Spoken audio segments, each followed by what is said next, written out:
Welcome back to MHS Midnight Horror Stories. I know that many of you come to these videos as a gentle way to unwind before drifting off to sleep. So, before you close your eyes tonight, could I ask you for one small favor? Just leave me a quick interaction, a comment, a like, or maybe share where you're watching from and what time it is for you. Little actions like that help YouTube recognize the content and spread it to more people who might enjoy it. My current goal is to reach around 300 likes within the first 24 hours. Now then, let's step into tonight's chilling stories together.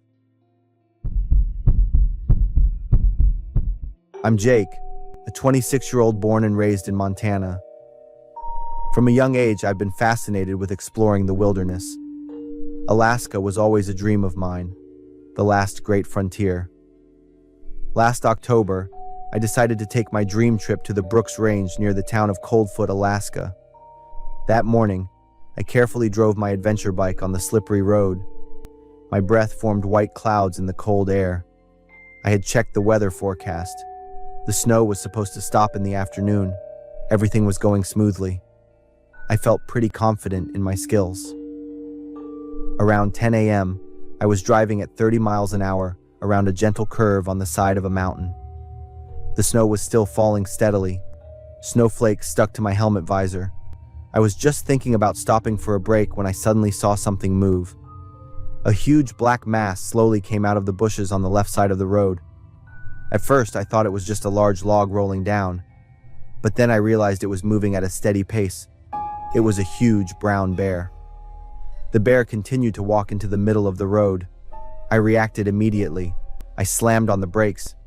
The motorcycle started to slide uncontrollably on the ice. I completely lost control of the bike. I just closed my eyes and braced for impact. There was a loud crash. I felt myself fly off the seat. My head hit something very hard. Everything quickly went dark. I don't know how long I was out. Pain. That was the first feeling when I opened my eyes. I was lying face down. I tasted the salty, metallic flavor of blood on my lips. I couldn't move my left arm. My right leg hurt. I guessed it was broken. I looked around. I saw my bike lying on its side a few yards away. Then I heard breathing. It was heavy and raspy. I turned my head to the right. My heart stopped. The giant brown bear was lying pretty close to me next to my bike. Its hip was bleeding. It lifted its head and looked at me. Its dark brown eyes were full of annoyance. The bear's growl woke me up. I had to figure out what to do. Okay, Jake, here's the situation. I'm hurt, the bear is hurt, and we're both grumpy. Don't move quickly. Absolutely not. I had read somewhere that bears can run faster than a horse, even though this one didn't look like it could run right now. Slowly, very slowly, I tried to crawl backward toward a rock a few feet away. Every time I moved, the bear looked at me with a watchful eye. And then, I realized the bear was crawling after me. It tilted its head. It occasionally panted. My leg hurt. Its hip hurt. We were both crawling and staggering. Cold sweat started to pour down my face. Every time the bear growled, I stopped and imagined it getting up and pouncing on me. I thought, is this where I die? My family will probably write on my tombstone, Jake died from not paying attention while driving. Just as I reached the rock, a car horn sounded in the distance. Both the bear and I turned our heads. A pickup truck stopped. A big man jumped out and yelled, asking if I was okay. I tried to talk about the bear. My voice was hoarse. He helped me get into his truck and drove me to the nearest hospital. Once I was safe in the truck, I looked back and saw that the bear was no longer moving. I figured it must have broken its ribs. On the way to the hospital, I contacted the rescue service. I borrowed the owner's phone and called the local emergency number to report the location of my adventure bike. I also reported the injured brown bear so they could contact the wildlife agency. The doctor diagnosed me with a broken leg, a mild concussion, and a torn muscle in my right thigh. Luckily, there were no serious internal injuries. The next day, the rescue team called me to say they had retrieved my bike and gear, but there was no trace of the brown bear. I couldn't help but worry about the fate of the brown bear. After all, it was my fault. My name is Jimmy. I've been a night shift receptionist at the Riverside Motel for 3 years. It's a small motel on the highway, located in the middle of a small town called Millbrook, Ohio. In Millbrook, everyone knows each other. Rumors spread faster than the wind.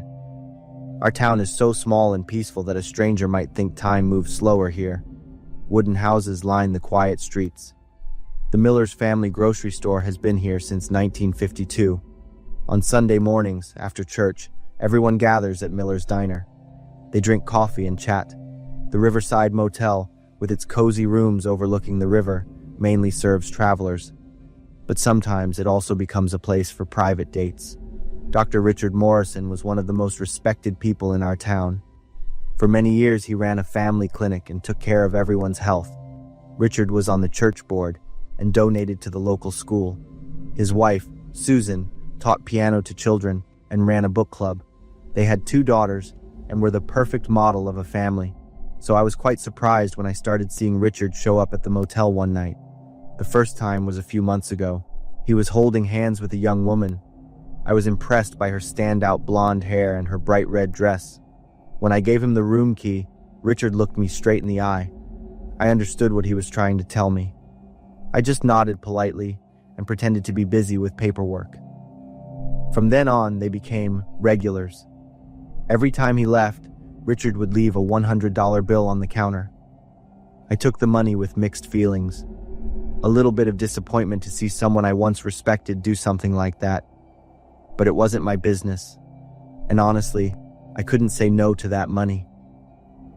Everything changed when a new colleague named Marcus started working. Marcus was young, full of energy, and not from our town. "She's hot," Marcus whispered to me when he first saw Richard and the girl walk in. "My God, the old man with her must be really rich." I warned Marcus to watch his mouth and mind his own business. He just shrugged and gave a wry smile. Then one night, things started to get weird. Richard and the girl came, but they stayed longer than usual. Around 3 a.m., only Richard came out. He placed the key on the counter. "She'll be out later. I have to go." I didn't pay much attention and went back to my work. A moment later, Marcus suddenly pulled me into a hidden corner. He looked excited. "I have something to confess to you." I hid a small camera in the bathroom of that room. I was shocked. "Marcus, are you crazy?" "I know, but that girl is too hot. I swear this is just a one-time thing," Marcus said as he quickly worked on his phone. The screen showed a black and white image from the hidden camera. It started with the girl walking into the bathroom. I won't describe the next images. Both Marcus and I watched with great focus. A loud thud sounded. It was followed by a painful scream, then silence. The girl had slipped. We saw it clearly. A dark liquid started to flow from her head. It spread quickly. Dr. Richard ran in. He found the girl lying motionless on the bathroom floor. But instead of calling an ambulance, he stood still for a few minutes. He just stared, as if he was thinking about something. What happened next will haunt us for the rest of our lives. Richard took out medical tools. He sat down next to the girl. He gently cut her into small pieces. And then, he ate some of those pieces. There is no way to describe our feelings. With calmness, he slowly ate little by little.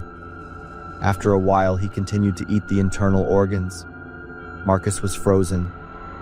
I don't remember how many times I threw up. Finally, I crawled to the phone on the counter to call the police. 2 police officers arrived a few minutes later. After watching the video, they immediately blocked off the room.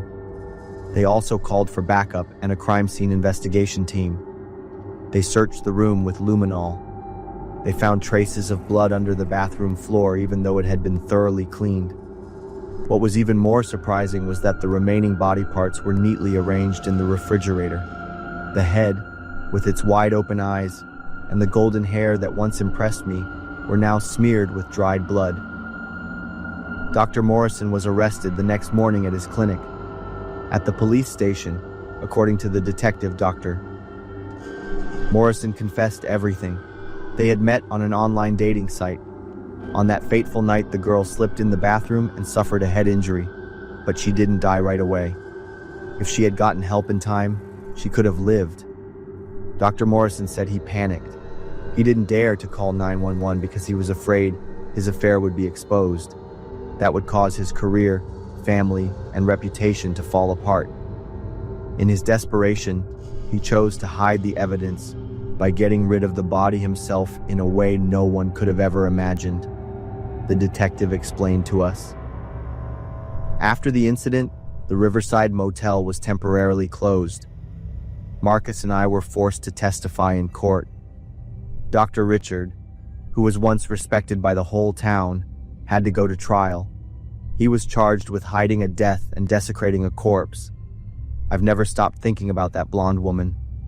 Now that I look back, I'm not sure what makes me more uncomfortable, the images of what Richard did, or the fact that I was an accessory to a sick person.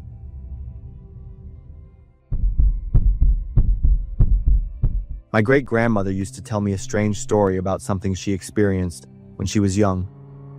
At the time, she was married with 4 children. Her family lived in the small town of Quartzsite, Arizona. One afternoon, she was cleaning the farm. Her sister, Eliza, went out to get water from the creek. Their 2 families lived together in the sparsely populated and dangerous American West. Suddenly, the family dogs started to bark fiercely outside. Normally, they were very gentle and rarely barked for no reason. She went to the porch to see what was happening. She saw them barking at a large sand dune in front of the house. Then she saw a huge creature. It had 4 legs and red fur. Its back was twisted. It appeared on top of the dune and came down toward her house. On the back of the creature was a man. But he didn't look normal. His face was horrible and gaunt. His mouth was stretched into a wide smile. And he had no eyes. As a very religious person, she immediately thought it was the devil. He was riding a red creature to come and take her and her family. She ran into the house.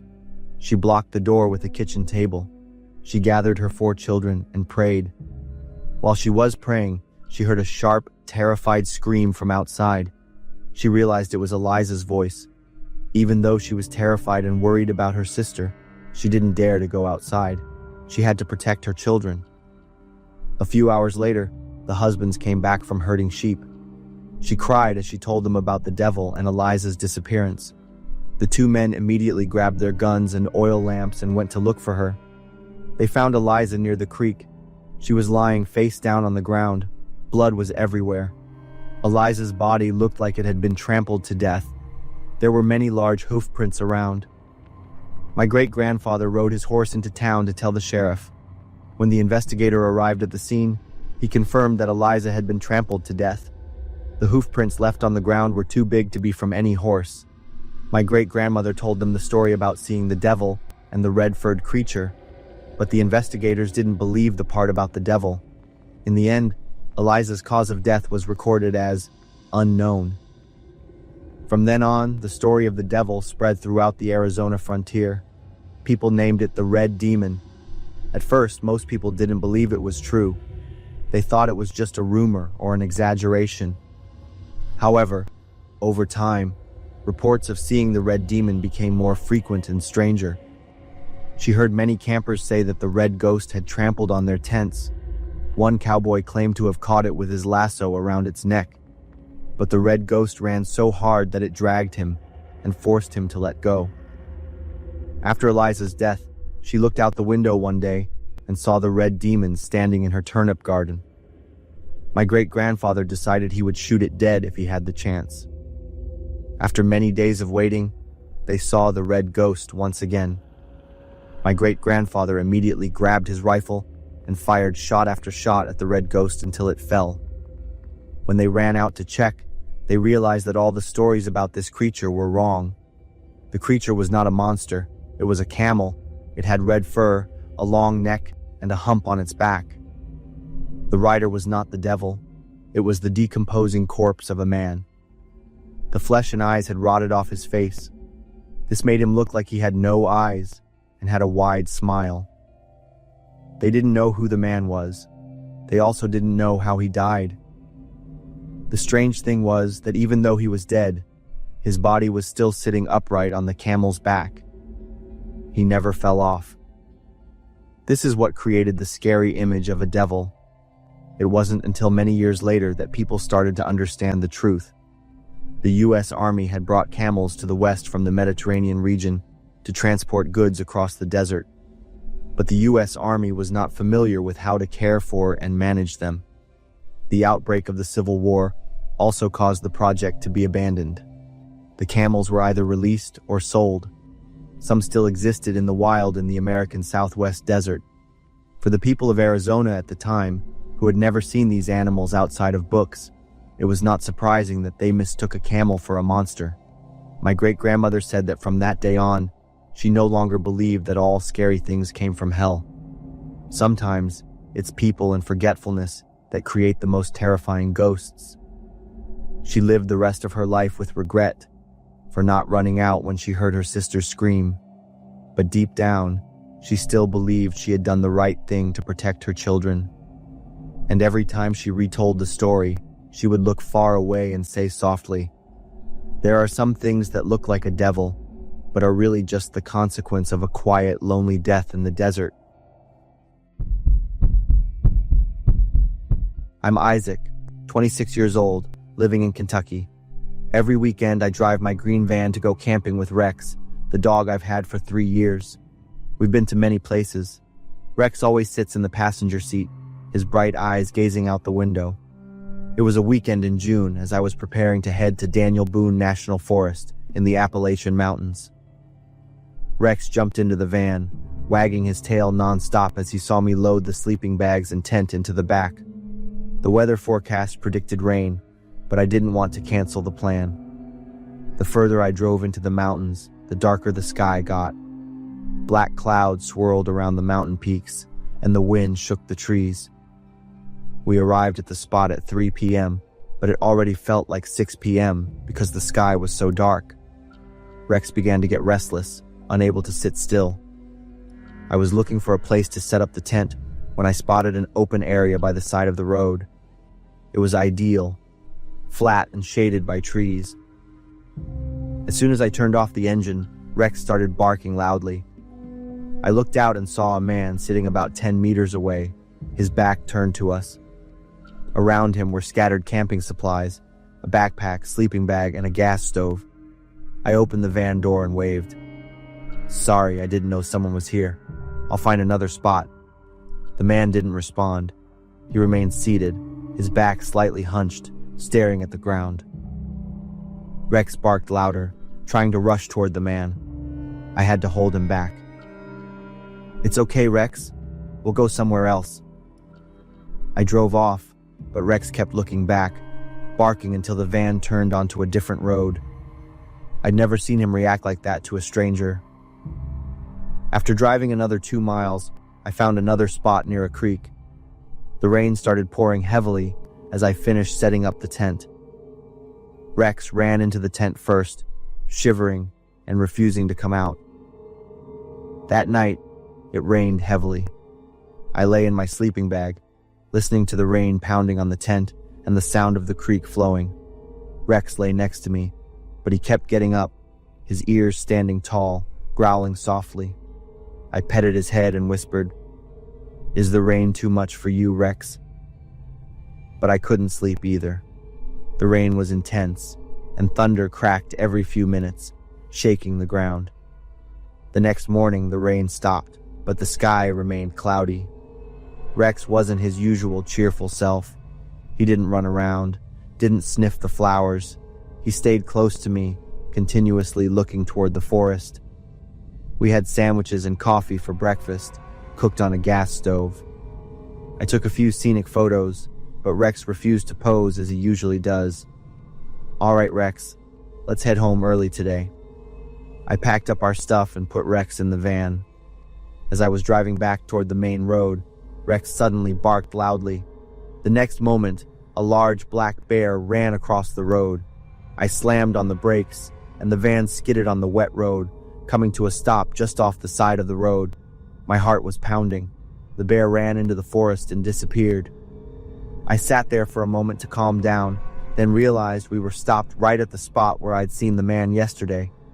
He was still sitting there. I looked more closely. He was sitting just like yesterday, back hunched, head bowed, his hands resting on his thighs. His camping gear was still scattered around him. This was strange. It had rained heavily last night. Why didn't he set up his tent and just sit there? I turned off the engine and opened the van door. Rex jumped down but didn't run around like usual. He stayed close to me, fur bristling, eyes locked on the man. I kept the leash tight. "Hey, are you all right?" There was no answer. His clothes were soaked. Raindrops gathered on his hair and fell to the ground in a steady rhythm. I took a step closer. Rex growled softly, his legs stiff. "Do you need help? Have you been sitting here all night?" Still no response. I noticed his breathing was shallow, his chest barely rising. Was I seeing things? It was hard to see clearly from this distance. I took another step closer. Rex stepped back, the leash pulling tight. I was now only about 4 meters away from him. A strange smell lingered in the air. "Are you having some kind of problem?" I raised my voice slightly. He still didn't react. I took another step forward. The smell became stronger, foul and decayed. "Are you okay?" I reached my hand out, ready to touch his shoulder. When my arm was only half a meter from him, I saw more clearly. There was something on the ground around where he was sitting. Brownish red stains, some dry, others still fresh. I stopped. My heart started racing. "Hey!" I touched his shoulder. It was stiff and cold. I pulled my hand back immediately. Rex barked sharply, almost like a warning. I slowly moved around to the front of the man. Then I saw something horrifying. His chest and stomach were ripped open. The gashes were uneven, as though they had been torn apart with claws. Through the rips, I could see his flesh inside. Part of his chest had been torn out, leaving a deep, dark red cavity. The ribs were exposed, white and jagged. His stomach was also ripped open, part of his intestines missing. I clutched my stomach, feeling nauseous. The stench was unbearable now. The smell of blood, rotting flesh, death. Suddenly, his body tilted to the side, maybe because I had touched him and disturbed his balance. He fell to the left, his head hitting the ground with a small thud. Now I could see his face clearly. His eyes were clouded, no longer reflecting light. His face was pale, with signs of decomposition in some areas. I stepped back, shaking uncontrollably. Rex barked incessantly, trying to pull me away from there. I remembered the bear running across the road earlier. It must have found the body and eaten part of it. I quickly grabbed Rex and ran back to the van, nearly tripping. I started the engine and drove off as fast as I could, not daring to look back. Once I reached the residential area, I stopped at a gas station and called 911 with my hands still trembling. After the police investigation, I learned the man's name was Michael Thompson, 42, from Seattle. He had died from sudden cardiac arrest on Thursday afternoon, before Rex and I arrived. His body had indeed been affected by a black bear. I will never forget the scene that day, and I'll never go camping alone again. This happened when I was 16. It was a weekend in Ohio. My parents were out at a friend's wedding and said they'd be home late. They asked me to stay home and take care of my little brother. He was 6, clingy, and always glued to cartoons. Jake was planted in front of the TV in the living room, totally zoned out. I headed to the kitchen to grab some orange juice from the fridge. Our house sat at the very end of the street, with just a few other houses scattered nearby. Behind us was a small patch of woods, mostly tall oak trees. As I was pouring the juice, I glanced out the kitchen window. It was already dark out, and the yellow streetlights were casting this dull glow over the driveway. That's when I saw someone standing next to my neighbor's trash can, maybe like 30 feet away. He looked like he might have been homeless. He was staring straight at me, right through the kitchen window. I took a step back. Maybe he was just passing by. I waited a few seconds, then looked again. He was still there, still staring. Only now, he was closer. He was standing right at the edge of our yard. "Jake, "Come upstairs," I called out, trying to sound chill. "Why? The cartoon's not over yet. Just go upstairs, now." Jake must have caught the seriousness in my voice, because he shut off the TV and dragged himself upstairs without arguing. I flipped off the kitchen light and looked out the window again. The guy was gone. I let out a breath I didn't realize I was holding. Maybe he'd finally left. But just as I turned to leave the kitchen, I caught movement by the dining room window. He was still there, circling the house. My heart was slamming in my chest. I took off running, checking every door and window, hands shaking as I double-checked the locks. My palms were slick with sweat. Then I got to the living room, and there he was. Outside, right there, trying to mess with the window. I backed up until I hit the wall. I needed something. Anything. My brain was spinning. Kitchen knife? No. Too risky. What if he grabbed it from me? I yanked open a drawer and fumbled around. My hand landed on something cold. Heavy. Mom's meat hammer. I pulled it out, felt the solid weight in my hand. "Jake," I whispered, still downstairs. "What?" Relief washed over me. He was okay. I peeked out one last time, then crept upstairs to him. He saw the hammer in my hand and squinted. "What are you going to do with that?" I didn't answer, just went around the house, turning off every light. The place went pitch black.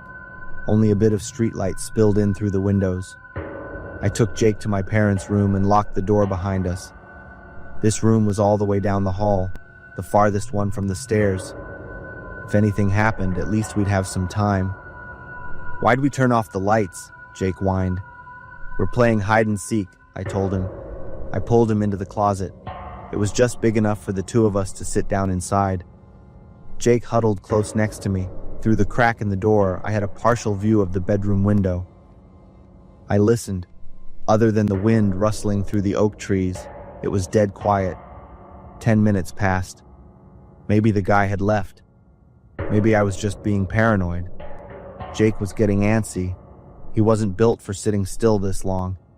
He kept whispering about wanting to go back down to watch cartoons. "Not yet. Sit still." "But I'm bored." I put a hand on his shoulder and whispered, "Stay still. We'll go down in a bit." And then I heard something from downstairs, a soft scraping sound, like someone trying to jimmy open a window. My heart kicked into overdrive. I gripped the meat hammer tighter. Jake must have felt me tense up, because he went quiet too. The scraping stopped, then came a sharp crack, glass breaking. Jake flinched, clutching my shirt. "What was that?" he whispered. I quickly covered his mouth with my hand, told him without words, "Don't make a sound." Then we heard it. Heavy footsteps, slow, measured. He was inside. I pulled Jake even closer, feeling him shaking against me. The footsteps moved across the living room. I heard furniture being dragged, drawers yanked open. He was going through everything. Jake leaned in and whispered in my ear, "I'm scared." "It's okay. I'm here," I whispered back, though my voice was shaking just as much as he was. Then I heard the fridge open, the clink of bottles inside. Footsteps moved closer, stopping at the bottom of the stairs. The whole house went quiet. The only sounds were me and Jake, breathing hard in the dark closet. Then the footsteps started up the stairs, one slow step at a time. The old wooden stairs creaked under his weight. He wasn't even trying to be quiet anymore. I gripped the meat hammer tighter, heart pounding. He reached the top and paused. I could hear him breathing, a raspy, wet kind of wheeze. He was right outside the hallway, just a few steps from my parents' bedroom. Then he turned left, into my room. He was going through the house, room by room, systematic. Then he moved into the little upstairs lounge. Books hit the floor, chairs got knocked over. Then his steps stopped right outside our door. I quickly signaled Jake to stay quiet and held my breath. He froze in my arms. We heard the doorknob turn. Click. The lock held. He twisted it again, harder this time. The door rattled in its frame, wood creaking, but it didn't budge. Then came the pounding. Heavy, violent blows over and over, hammering the door. Jake started to cry. I pulled him in tight and slapped a hand over my own mouth to keep from making a sound. Then suddenly, it stopped. Silence. Total silence. We stayed still, just listening. Sweat was dripping down my back. The arm I had wrapped around Jake had gone completely numb, but I didn't dare move. The hammer in my hand felt heavier by the second. Jake had finally stopped crying. Then, off in the distance, I heard sirens. They were getting closer, louder. Suddenly, footsteps, rushed, bolting down the stairs.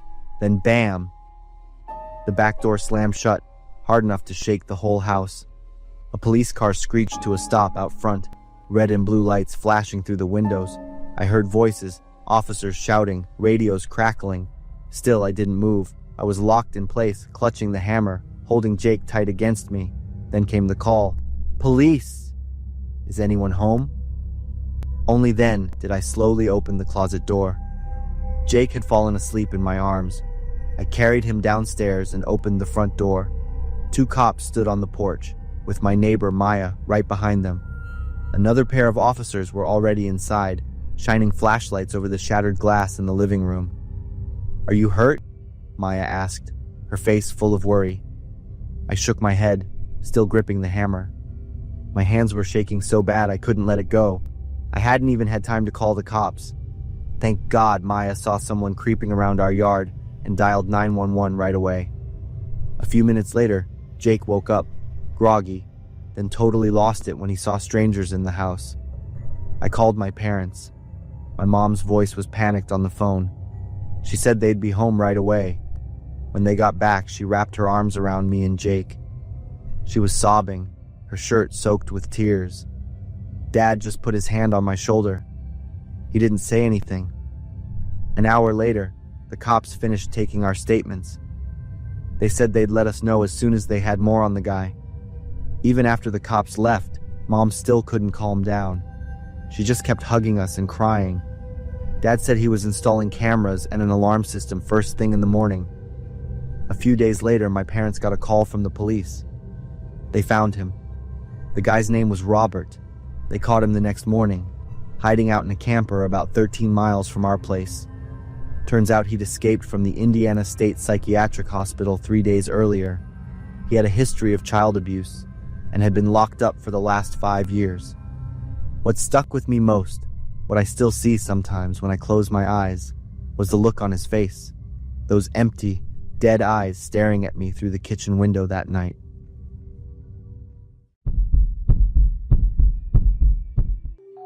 I stopped by a Wendy's one late evening after a long, exhausting day of work. The bright red neon lights from the sign reflected on the wet road, creating a scene that was both familiar and vaguely unsettling. I had returned there many times, not necessarily for the food, but for something else. The cashier, the young girl with bright red hair, freckles dotting her cheeks, and bright eyes. She looked exactly like Wendy from the logo of the restaurant, to the point that it was hard to believe. I began forming the habit of coming at the same time each week, just to see her. One time, I noticed that the dark circles under her eyes had become darker. There was something in her eyes that made me feel uneasy, as if she wanted to say something but couldn't. She seemed tired, her movements slower. When I paid, her hand trembled slightly. I almost asked if she was okay, but then I held back. We weren't friends, just a customer and a cashier. Then one day she disappeared. No one mentioned her, and no one took her place at the cash register. I asked another employee, but he just shrugged, showing no sign of concern. Their indifference made me uncomfortable. She had worked there for so long, and no one cared when she disappeared. I kept coming to the store regularly, out of habit, and hoping to see that girl again. Then I saw her, but not behind the counter. on the store sign. At first, I thought I was imagining things, but when I looked closely, the face on the sign had changed. The classic Wendy smile now seemed off, her mouth stretched wider, her eyes hollow, and her skin was no longer smooth, showing cracks as if it was about to split. Her red hair was no longer cheerfully braided but was wild, untidy. I tried not to think about it, but every time I came back, the sign kept warping more. Her eyes sunk deeper, the smile became more distorted, and her lips seemed to be trying to say something. No one else seemed to notice. Or was I imagining it? One time when my car stopped at a red light right in front of the store, the Wendy's sign suddenly blinked off for a second. When it lit up again, I saw her eyes seem to have shifted, staring directly at me. I was so startled, I nearly crashed into the car in front of me. One night, I found an old article online. A female employee from this Wendy's had been murdered years ago. The owner had become furious when she was late for work, and he attacked her like a madman. Her body was hidden in the freezer and wasn't discovered until weeks later, when the stench of decay started to spread. The store owner had disappeared, and no one knew where he was. The store continued to operate as if nothing had ever happened. I felt a chill run down my spine. I didn't return to that store for months, trying to erase all memories of the cashier who looked like Wendy. But the obsession didn't go away. I began having nightmares. In the dreams, I found myself standing in the cold kitchen of the store, the sound of water dripping from the freezer. A pale hand suddenly reached out, touching my leg. When I turned around, Wendy was standing there, her lips moving, but no sound coming out. She was trying to say something. One night, when I drove by, I couldn't help but glance at the sign. Wendy was looking at me. Her eyes were empty, but I could clearly sense the awareness in them. Her mouth stretched wider than ever before, as if trying to say something. I could almost imagine her last words before she was killed, perhaps pleading, perhaps in fear. A whisper echoed, "Help me." I sped up. I never went back there again, but every time I see a Wendy's sign anywhere, I can't help but glance at it. And in that moment, I always feel she's watching me.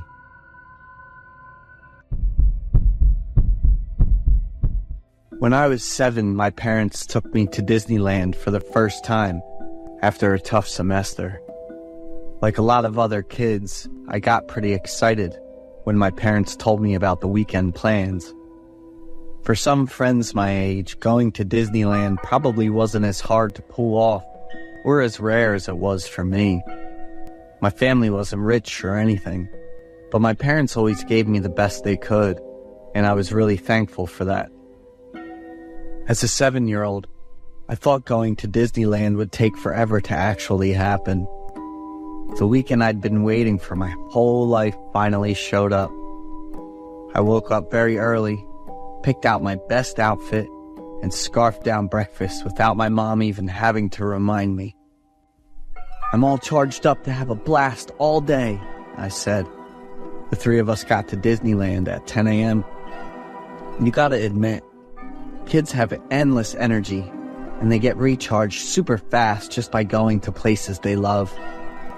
My family hit up the souvenir stand, and my parents grabbed some little stuff like keychains and magnets that were only a couple bucks.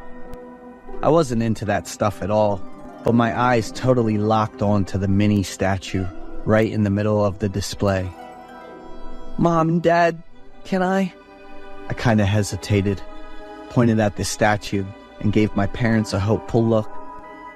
Mom smiled and walked over to grab the statue, but then her smile faded, and she looked at me all worried before putting it back where it was. I got it. This wasn't the first time I'd been turned down, but I still really wanted that mini statue. The whole trip, I couldn't stop thinking about that statue.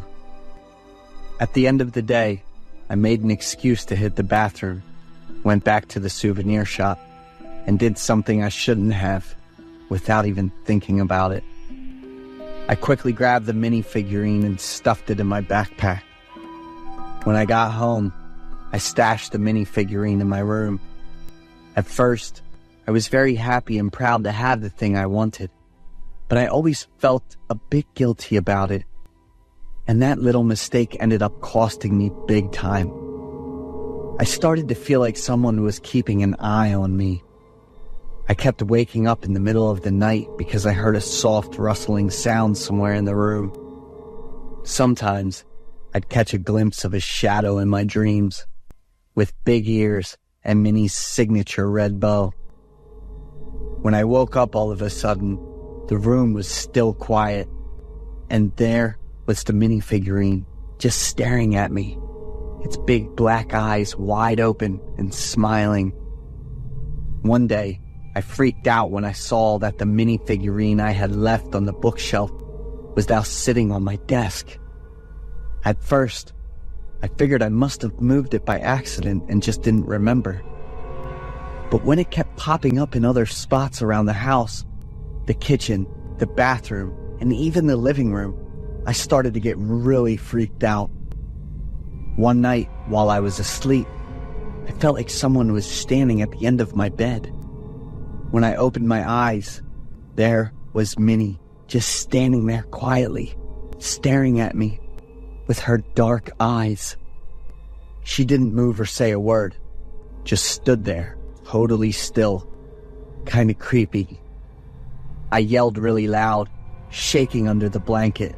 My parents ran over and I quickly threw back the covers and pointed to the corner of the room. But there was nothing there. As the days went by, Minnie's presence got more and more obvious and freaky. She showed up out of nowhere, no matter where I was, in the backyard or even in the shed. Minnie's quietness wasn't scary, but her sudden appearances and that blank look on her face started to freak me out more and more. As I was walking home from school, I saw Minnie standing across the street. Nobody around recognized her, just me. She stood there frozen again, staring at me with those lifeless eyes. I ran home, trying to escape the fear and that creepy feeling like Minnie could chase me at any moment.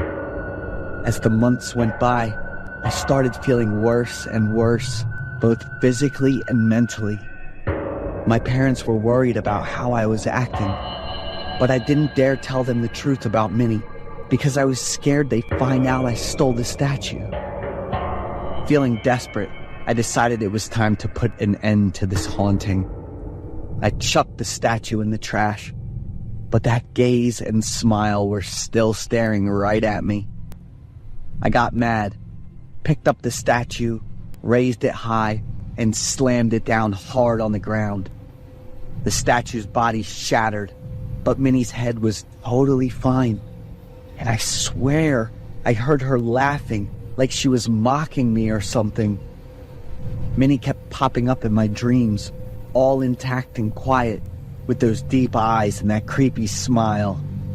There she was, all messed up and bleeding, with those deep eyes and that scary smile. It felt like smashing the statue just made Minnie show up more, way more often, and way closer. I couldn't take it anymore, so I grabbed my piggy bank with all my savings and took it to the living room to confess everything to my parents. "I'm sorry. I want to pay for that statue. I know I made a mistake. I'm really sorry." I was scared, helpless, and totally exhausted. After hearing everything, my parents didn't yell at me. Instead, they comforted me to help me feel better. The next day, my parents took me to Disneyland, but this time, I wasn't feeling happy or excited at all. My family talked to the management, and the souvenir shop owner apologized like crazy and gave the money back for the statue. I was super grateful they forgave me for my mistake so nicely. I even went to church and told God all the stuff I messed up. I felt way better inside. I never saw Minnie again, and I'll always remember those creepy days as a lesson about messing up and what it can cost you. I realized that nothing is worth giving up your peace of mind.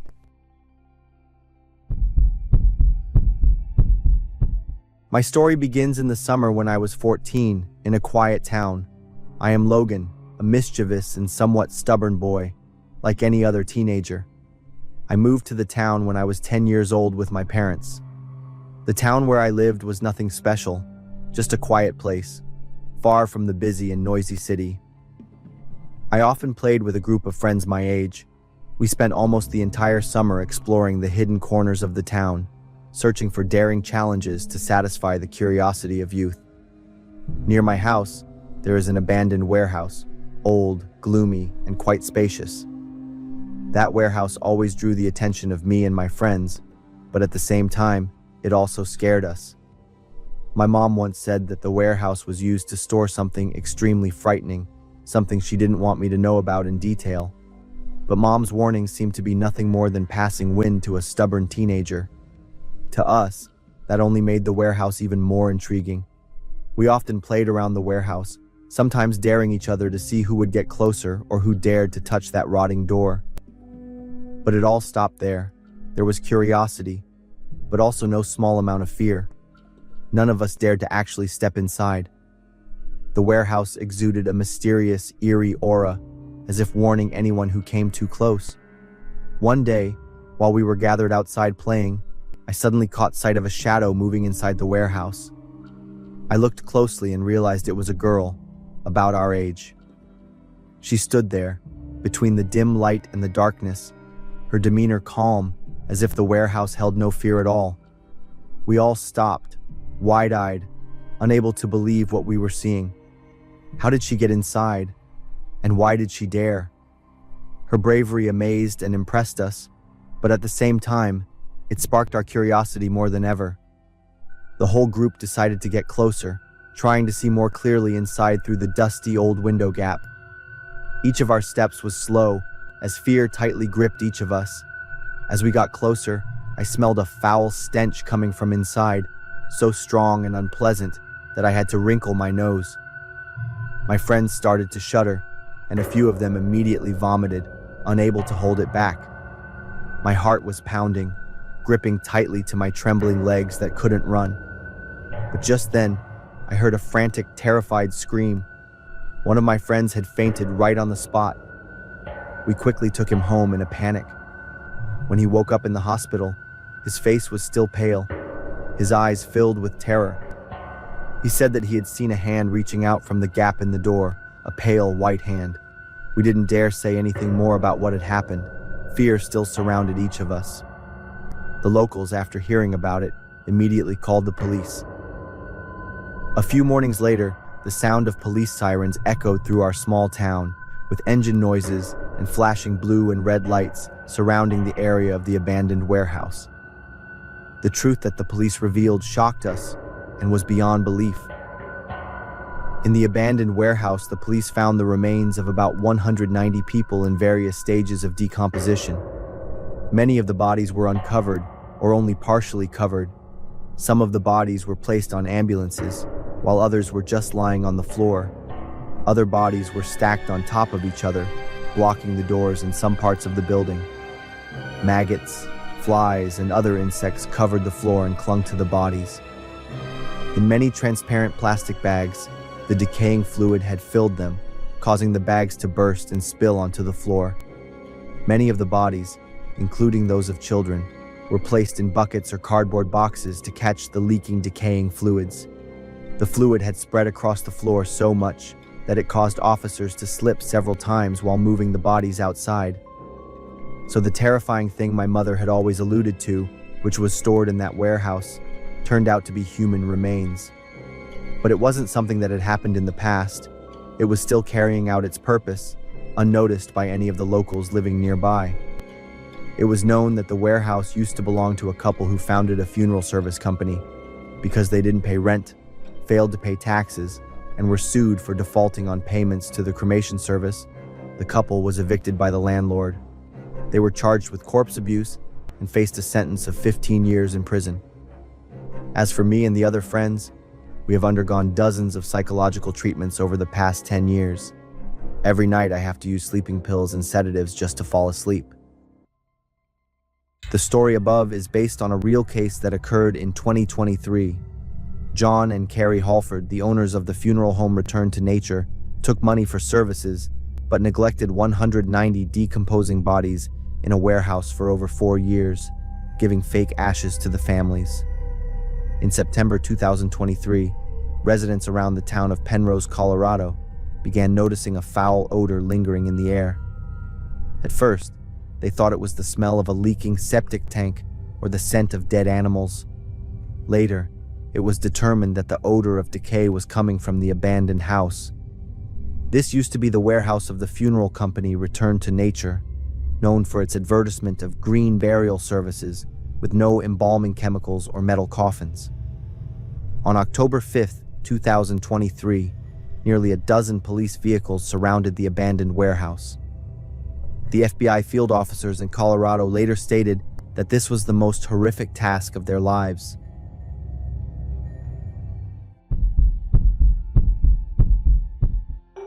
My name is Alex Peterson, 22 years old, a senior majoring in journalism at the University of Oregon. To pay for tuition and living expenses, I took a night shift job at a small gas station located on the outskirts of the city. The gas station is beside a quiet forest road, dimly lit by flickering neon lights. Nights here are often eerily silent, with only the sound of the wind howling through the roof and the groaning hum of the air conditioner breaking the stillness. My regular customer is a man named Todd. I don't remember when I first met Todd, but I'm sure it was on an early autumn night. He walked into the store when the clock struck 2 a.m., tall, slightly hunched, with hair disheveled, as if it hadn't been combed in days. Todd's eyes were deep, carrying an indescribable sadness. Todd was not an easy customer. He just bought alcohol, paid, and left without a word or even a glance at anyone. At first, I didn't pay much attention. Todd was just one of the odd customers I encountered during my night shifts, but what caught my attention was his regular presence every night. Each time he came back, Todd seemed to look worse. His clothes wrinkled, his face gaunt, and one time I even noticed a long scratch on his arm. But the strangest thing was Todd's gaze, which always lingered on me a few seconds longer than necessary, making me uneasy. One night, I saw Todd standing outside the parking lot for a long time before coming into the store. He didn't do anything, just stood there, head down, as if talking to himself. My breath froze as I thought about the possibility that he might have a gun or do something dangerous. But Todd just came in, quietly bought alcohol, and left. Although nothing happened, my unease grew stronger with each visit. One stormy night, outside the wind howled, blowing fallen leaves and slamming against the gas station windows. The rain poured down in torrents, and lightning split the dark sky. I stood behind the counter, trying to finish an assignment on my laptop, the sound of the rain relentless in the background, when the gas station door suddenly swung open. Todd walked in, soaked to the bone, water dripping from his coat and forming a small puddle on the tile floor, which was oddly tinted red. This time, Todd didn't just buy alcohol as usual. He stood at the counter, his bloodshot eyes staring at me with an empty expression. "I've done something terrible," Todd said, his voice hoarse, almost inaudible. "I'll need a place to hide." My heart raced. I tried to stay calm and asked if he needed help. But Todd didn't answer. He just stared out the window, as if fearing something was chasing him. Then he quickly moved towards the back of the store, towards the bathroom. When Todd disappeared from sight, I realized my hands were trembling uncontrollably. I was about to call the police, but before I could dial, the entire gas station went dark. Everything was submerged in darkness. I quickly grabbed the flashlight from the counter and called Todd's name, but there was no answer. In the thick darkness, I heard strange noises coming from the bathroom, a small but distinct sound, like metal falling to the floor. I moved towards the sound, the flashlight beam trembling as it scanned every corner of the store. As I got closer to the bathroom door, I noticed it was slightly ajar. The flashlight light peeked through the crack, revealing a trail of muddy footprints leading from the door inside. I gently pushed the door open, the light sweeping through the empty room. No one was there, but the unease didn't dissipate. It felt like someone was watching me from the shadows. Another noise rang out, and before I could turn around, a strong force shoved me to the floor. Todd was standing there, his eyes wild with panic and a crazed gleam. He held a metal rod in his hand. I screamed, trying to fight back, but Todd was stronger than I had thought. A sharp pain shot from my head as he swung the rod down. The last thing I saw before I blacked out was his twisted smile. Not the smile of a victor, but the smile of someone who had lost all humanity. When I woke up, everything was quiet. My head ached, and blood still trickled from the wound on my forehead. Todd was gone. I called the police and told them everything. They searched the gas station and the surrounding area, but found nothing except muddy footprints inside the bathroom. A few days later, the terrifying story was revealed.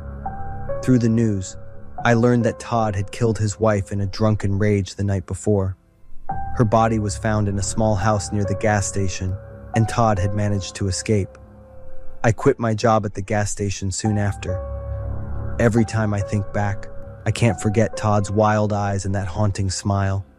But what's even scarier is the thought that, out there, Todd is still free, and the darkness he carries continues to haunt a hidden corner of this world.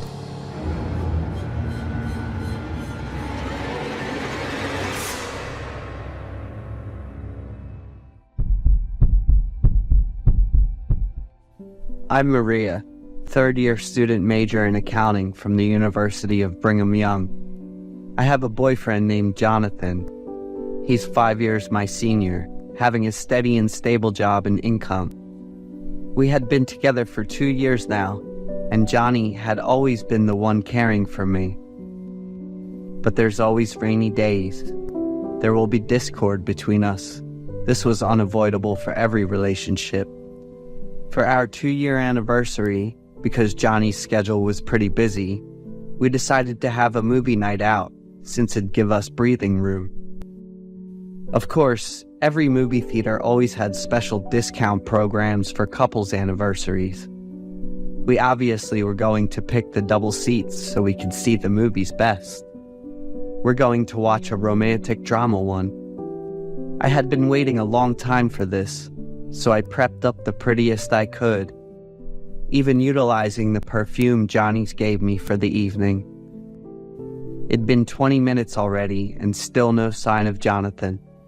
Not a single one, including texts, calls, or any messages. It's really annoying when I tried to call him many times, but he didn't pick up.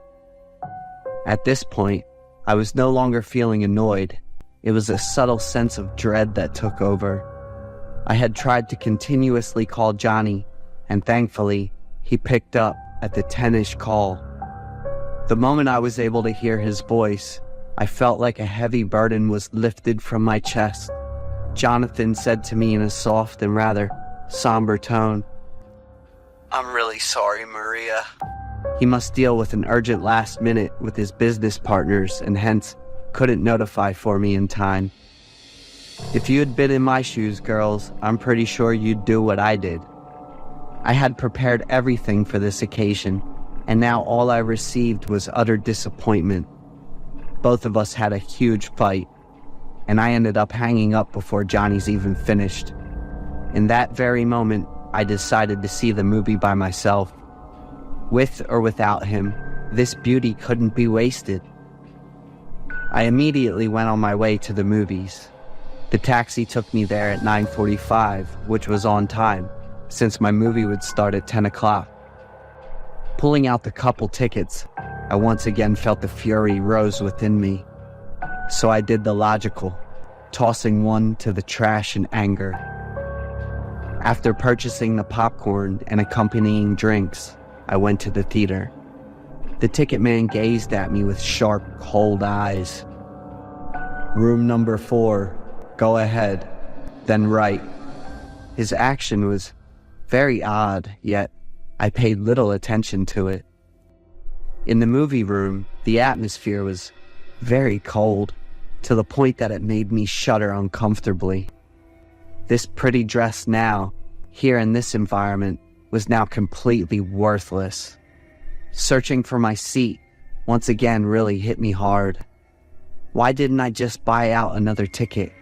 Why must I cling on to the old ticket?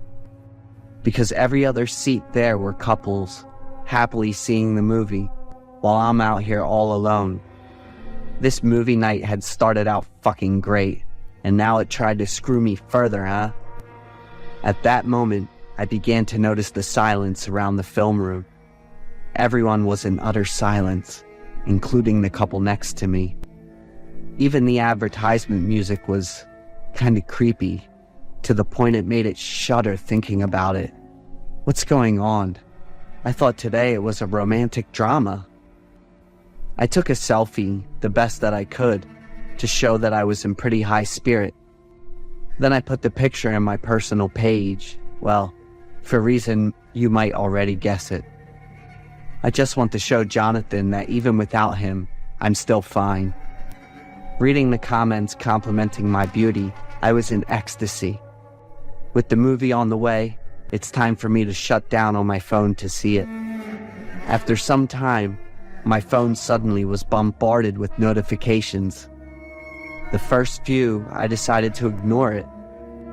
But after a few dozen of constant bombardment, prompting the others surrounding me throwing me angry looks, that I decided to shut it down for good. And yet, all of those notifications came from Jonathan himself. Okay, let's see what the hell he wanted, I thought to myself. He was in a very interrogative mood to me today, constantly asking me on who I am seeing the movie with. That's odd, but I replied back to him that I was seeing the movie alone. Johnny immediately sent me the picture I just took. Looking closely behind it, there was obviously a man who I didn't know, turning his face away. The action I took would feel like I was leaning my head onto his shoulder. But I swore to God, behind me at that time, there was absolutely nobody. I swiftly turned my back, only to see nobody there, just two women who's sitting there on their own. But I noticed that there was a half-consumed popcorn and drinks. It seemed to be someone there, and that person had left. There was a very familiar scent in the air. It seemed to be perfume, yet I couldn't recall what familiar about this. Once again, the phone rang again. It was still Jonathan, angrily demanding to know where I was, interrogatively. I tried to explain everything, but he didn't seem to buy it. Fine, then go away with your mistrust, you jerk, I thought, turning my phone off to go back to the movies, which I had missed a few minutes and now didn't know where it was going. How annoying. Suddenly, I could now hear the sounds behind me, as if someone's sitting right on it. Should I turn around to see who was? And was that the man in the picture? I felt kind of rude doing so, yet I also felt curious and an urge to confirm everything. While there was a battle inside my head, I could feel the heavy breathing on the back of my head. The breathing came closer and closer, to the point it was right there on my ear, and I could smell the familiar perfume more clearly than ever. So I tried to conceal myself with a half gaze on the corner of my eyes, disguised by me combing my hair. It was again the empty seat. The popcorn and soft drinks remained where it was earlier. Okay, this is odd, I thought to myself, completely lost all concentration to the movie at hand. The constant ringing from Jonathan I left vacant too. It was until I saw the smirking from the two women behind me that it snapped me back to reality. In a dimly lit environment, they stared at me and smirked creepily. The music didn't aid in the environment at all. The rumbling drums seemed to jerk my heart off my chest. Returning to my seat, I couldn't think anything clearly. All I could feel was my heart beating heavily in my chest. Sensing the gaze from the couple next to me, I slowly glanced toward them. What greeted me knocked me off completely. It wasn't the surprised curiosity I was expecting. Same as the two women earlier, they stared at me with their creepy smiles. I frantically threw my eyes to the big screen, completely lost my nerve. The scene showing two characters lovingly looking at one another, and then suddenly, the man lifted up a creepy smile, to the horror of the woman. Just like me, right now, if I could see myself in the mirror. The man swiftly turned into a creepy demon and jumped toward the woman, with blood flying everywhere. I yelped helplessly, stood up frantically, looking for a way out. This isn't real. I need to get out of here. I darted to the exit with all my strength. And now the beautiful dress was killing me there. It was overly long and tight and restricted every move that I made. The exit door had been closed shut, and all my attempts at pulling or pushing were for naught. All I could do was frustratingly slapping on the door and cry. Never in my life that I felt that helpless and terror. Leaning my back at the door, I looked at my back. Everyone had disappeared, and the movie room was completely empty. What's going on here? Did I stumble into another world? The movie room suddenly flashed up its light with a lot of balloons and pink. The screen now showed the pictures I took together with Johnny a few days ago. Wait, what?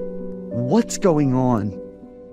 Jonathan came from the other side, hands holding a rose bundle and a smirk at my miserable state. The people in the room earlier were now his entourage. They all clapped their hands, congratulated us being together. So it's you behind me, isn't it? That's correct, man. And I thought I was busted when you smelled the cologne. How scatterbrained I was. This cologne was my birthday gift to him 3 months earlier. How could I forget that? And for that forgetfulness, would you like to be chained with me for life, Maria? And that went his uniquely creepy way of proposal. To be honest, I was torn between extremes of emotion at that point, yet I accepted. Our wedding would come soon, later this year. However, his proposal left me permanently in fear of darkness. And I'm not sure if I could go to the cinema the way I used to do it anymore.